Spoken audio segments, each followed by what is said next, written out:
느닷없이 수사팀에서 밤에 전화가 왔었어요. 아이가 돌아왔다는 거예요, 집으로. 이 아이가 집으로 돌아왔다.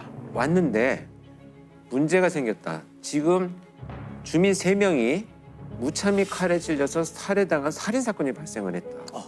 그러니 살인사건에 대해서 또 분석을 해야 될 필요가 있다라는 전화를 저는 한꺼번에 받았던 거예요. 같은 지역에서 그죠? 그래서 저는 참 이게 황당하기도 하고 이게 무슨 일인가 당황스럽죠. 이런 일들이 없었는데. 그래서 이제 현장에 다시 내려갔는데 저희 사건의 내막을 본다면 이렇게 된 겁니다. 이 아이는 실제로 중학교 2학년짜리 아이는 9시에 포도밭에 어머니를 찾으러 나왔어요.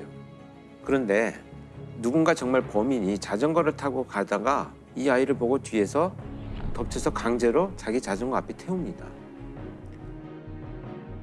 성범죄를 저지르기 위해서 이제 납치를 한 겁니다.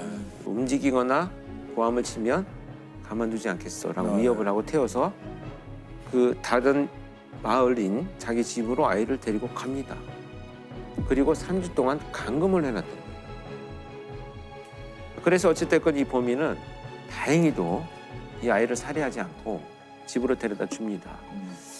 약간의 동정심이나 자기하고 이제 같이 있었다고 하는 이런 어떤 뭐 여러 가지 복합적인 심리가 이제 작용을 했던 것 같아요. 아이를 데려다 주고 와서 평상시에 자기를 무시했다라고 하는 옆집 노인들을 모두 살해한 이런 사건입니다. 여중생을 납치해 22일 동안 감금하고 이웃 주민 3명을 살해한 혐의로 30대 용의자가 잡혔습니다. 15살 김모양이 납치돼 감금됐던 집입니다. 32살 이모 씨는 김양을 방 안 장롱 속에 가두어 20여일간 이웃의 눈을 피했습니다. 김양은 갇혀있는 동안 TV에서 자신을 찾는 뉴스가 나올 때마다 울기도 했지만 이 씨의 위협 때문에 탈출할 용기를 내지 못했습니다. 경찰에 붙잡힌 용의자 32살 이모 씨는 어제 오후 8시쯤 마을의 50대 부부 등 일가족 3명을 살해한 혐의도 받고 있습니다. 이 범인이 돌아가서 옆집에 사는 노모와 아들과 며느리를 살해한 거예요. 관계가 있는 사건이네요. 같은 한 명에 의한 살인 사건이 된 거죠. 그런데 그 와중에 이 어린아이들의 자백들이 일어났던 거예요. 이해할 수 없는 상황이네요. 정말 이해할 수 없는 상황이 네. 벌어진 거죠. 그러면 그 막내 허위 증언이 왜 그렇게 얘기를 했을까 같은. 네, 그게 이제 오늘의 이제 핵심적인 내용인데 제가 그 막내 입장에서 일단 먼저 한번 들여다봤습니다. 전담 마크를 했던 수사관들이 둘째와 셋째가 별로 상태가 안 좋았어 뭐 이런 얘기를 듣기 시작하면서 어떤 식의 질문을 했냐면 싸워서 서로 뭐 폭행하고 집을 나가는 적은 없어.